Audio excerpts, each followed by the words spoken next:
Hello everyone and welcome to Vlinko's channel.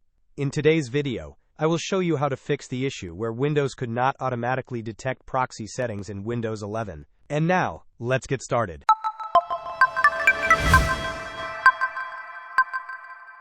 If you are facing the problem where Windows 11 cannot automatically detect your proxy settings, here is a straightforward solution. Begin by pressing the Windows key and the R key simultaneously on your keyboard. This action will open the Run dialog box. In the input field, carefully type the command inet.cpl and then press the Enter key, or click OK. This will launch the Internet Properties window. Navigate to the Connections tab within this window. Once you are in the Connections tab, locate and click on the LAN Settings button. Inside the Local Area Network LAN Settings, you need to ensure two specific options are configured correctly.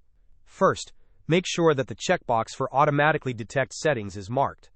Second, ensure that the checkbox for Use a Proxy Server is unchecked. After applying these settings, click OK to close the LAN Settings window, and then click OK again to close the Internet Properties window. Hope this was helpful. Don't forget to like and subscribe if you enjoyed. As always, thanks for watching, and I will see you in the next video.